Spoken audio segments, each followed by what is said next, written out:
Kenapa forex diminati oleh banyak orang saat ini? Kenapa? Karena lebih mudah untuk kita withdraw dan masukkan uang. Semuanya kita bisa lakukan kapan saja dan di mana saja. Dan dia juga tidak pernah melihat pendidikan kita sama gender kita, laki atau perempuan. Itu sebabnya bisnis forex ini benar-benar mulai perhatikan, mulai banyak peminatnya di saat pandemik mulai datang tahun 2020.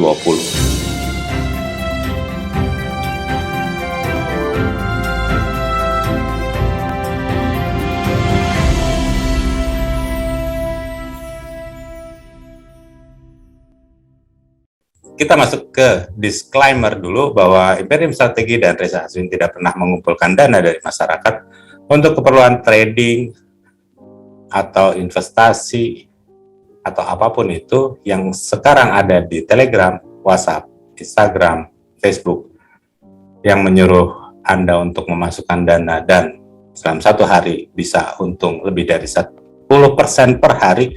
Itu adalah bohong belaka dan itu adalah penipuan. Jangan pernah transfer. Kita akan membahas masalah uang. Ini uang adalah paling krusial banget.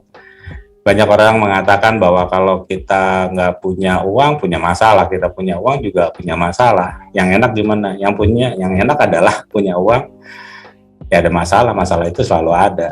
Tetapi kalau dengan adanya uang, masalah kita biasanya lebih ringan dibandingkan punya masalah terus nggak punya duit.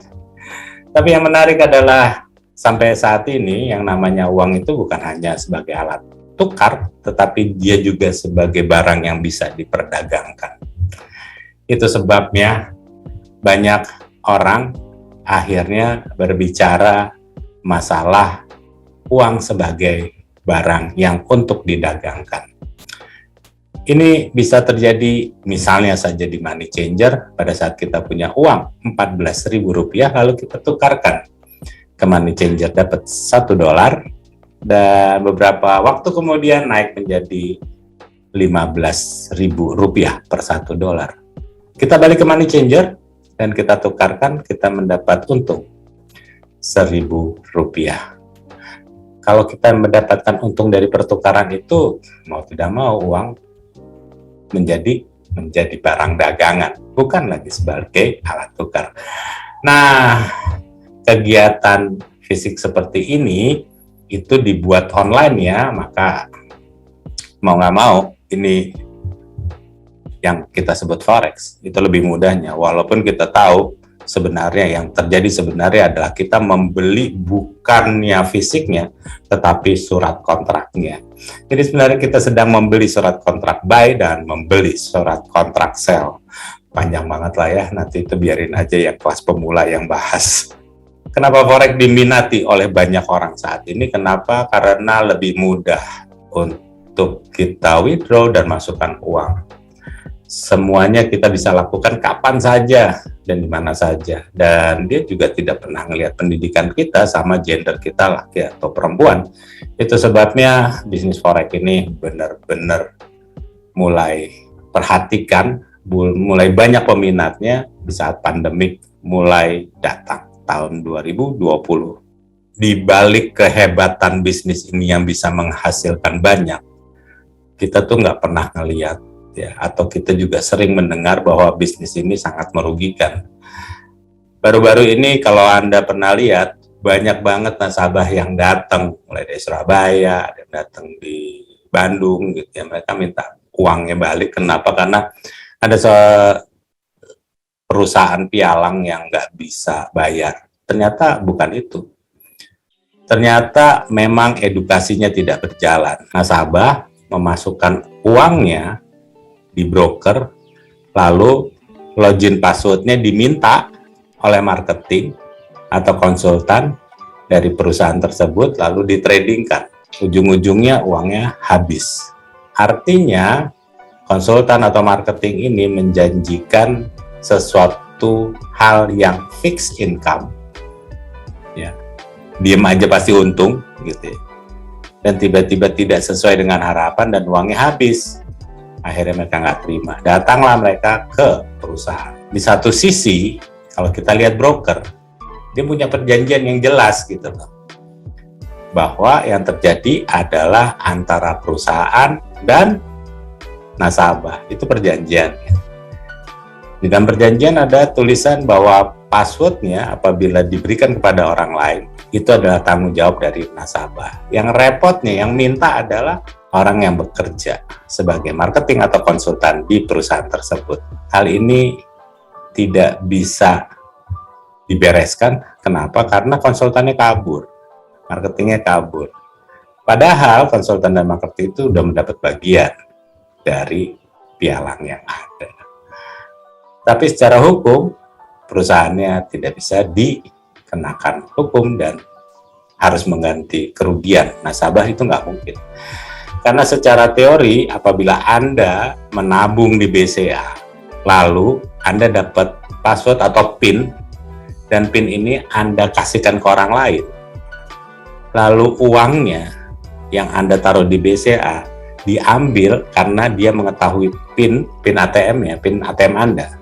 Lalu uangnya dihabiskan oleh teman atau saudara Anda atau siapapun itu yang mengetahui PIN Anda nggak bisa komplain. Maksudnya nggak bisa komplain ke BCA, Anda harus komplainnya ke orang tersebut. Capek kalau kita ngomongin masalah broker. Kita masuk ke analisa hari ini saja. Jadi banyak orang mengatakan bahwa gue adalah jagonya analisa teknikal, gue juga jagonya analisa fundamental.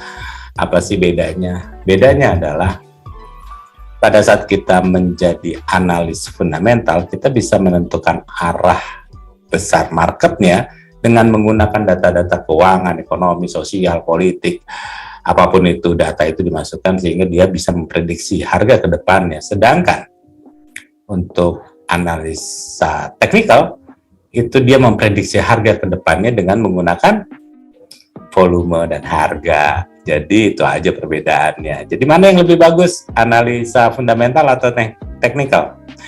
Kalau Anda pilih salah satunya, tandanya sebenarnya Anda belum belajar banyak. Jadi orang-orang yang bilang dia jago analisa teknikal, percaya sama saya, kemarin pasti kena stop loss semuanya. Bener kan? Nggak akan ada yang bisa kuat kalau Anda menggunakan hanya teknikal saja. Dan gunakan analisa fundamental, Anda mempunyai suatu modal yang sangat besar dan itu nggak masuk di logika. Yang bagus gimana, Res? Yang bagus adalah ya fundamental sama teknikal ya. Jadi jangan dipisah-pisahin karena hanya orang bodoh aja yang bisa misahin. Kalau kita lihat hari ini itu ada dua bank sentral yang akan membuat suatu kebijakan moneter. Res, kebijakan moneter apa sih? Kebijakan moneter adalah kebijakan keuangan yang dikeluarkan oleh bank sentral. Jadi bank sentral ini bikin suatu kebijakan. Kalau dia naikin suku bunga, mata uangnya menguat. Ya, kalau dia nurunin suku bunga, mata uangnya pasti melemah. Gitu doang, Res. Iya, nenek-nenek struk juga tahu ya. Jadi intinya adalah kalau harga itu naik terus, itu mah nggak usah pakai trendline, nggak usah pakai apa, pasti dia naik kalau bank sentral naikin suku bunga. Betul nggak? Kalau dia turunin suku bunga, dia akan melemah. Tapi pernah loh, Res, dia naikin suku bunga, terus dianya turun. Lihat dong pernyataannya. Pernyataannya, apakah setelah dia naikin suku bunga, dia akan menaikkan suku bunga terus. Kalau dia continue naikinnya, tentunya harganya akan naik terus. Dan semua yang Anda katakan bahwa support resisten itu di break semuanya, karena resisten Anda akan menjadi support di hari berikutnya. Benar kan? Jadi ingat, fundamental itu adalah sebab. Grafik itu adalah akibat. Bank of Canada.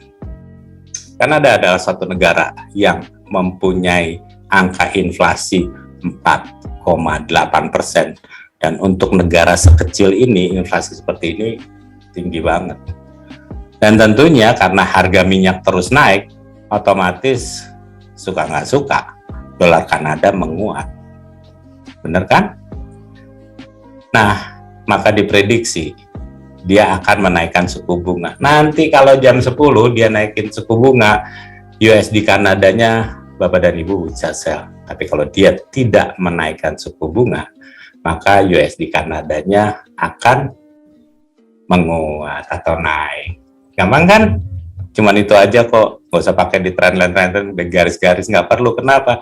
Karena pada saat ada berita besar masuk, maka teknikal tidak akan berlaku. Kalau fundamental masuk, teknikal ngikutin, ya. Bukan fundamental masuk, teknikal yang minggir. Bapak dan Ibu, ini yang akan terjadi di jam 10. Tetapi ingat, ini akan dampaknya tidak terlalu besar kalau saya katakan, kecuali dia naikin suku bunga. Yang besar itu adalah nanti jam 2 pagi. Jam 2 pagi itu ada kebijakan moneter dari The Fed. The Fed adalah Bank Sentral Amerika Serikat. Kita udah tahu bahwa suku bunga Amerika Serikat 0 sampai 0,25%. Ingat, Bapak dan Ibu, saya ulangi. Suku bunga Bank Sentral Amerika 0 sampai 0,25%. Jadi, apabila ada yang menjanjikan kepada Anda satu hari itu dapat 1%, woi, bullshit itu, bohong itu. Yang beli harusnya bukan Anda. Yang harus tertarik dengan sistem tersebut adalah The Fed. Karena dia aja setahun ngasih buka 0%. Lalu, Anda ditawari suatu produk yang tiba-tiba satu hari 1%, atau dalam waktu satu hari bisa 10%. Itu hati-hati, itu penipuan semuanya.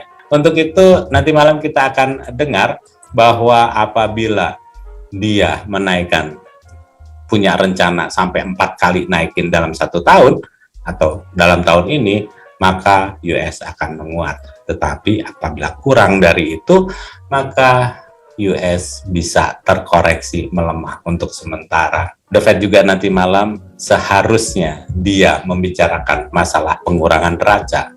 Kalau tahun ini dia melakukan pengurangan neraca The Fed, maka US dollar akan kembali menguat. Jadi yang punya tabungannya rupiah, hati-hati. Kalau dolar menguat, maka uang rupiah kita tentunya nggak ada harganya. Jadi hati-hati kalau punya rupiah yang banyak, kalau dia pinter, Anda harus konversi ke US dollar.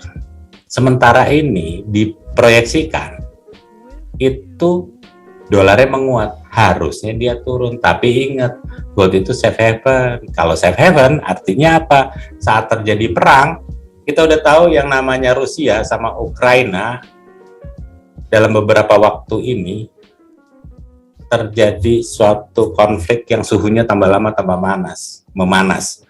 Karena 100.000 pasukan Rusia sudah ditempatkan ke Ukraina. Dan kapanpun dia bisa menyerang Ukraina. Kita tahu Ukraina adalah negara yang sedang mengajukan untuk menjadi negara NATO. Menyerang Ukraina sama juga menyerang negara-negara NATO. Untuk itu, negara NATO yang di Eropa itu sedang menyiapkan sekitar 8.000 pasukannya untuk siap dikirim ke perbatasan Rusia dan Ukraina. Artinya apa? Artinya kan gampang. Kalau ketegangan terjadi, ya harga gold ya nggak mau turun. Dia pasti akan CT cenderung naik. Kapan gold turun? Rusia tarik pasukannya, gold turun. Gampang kan?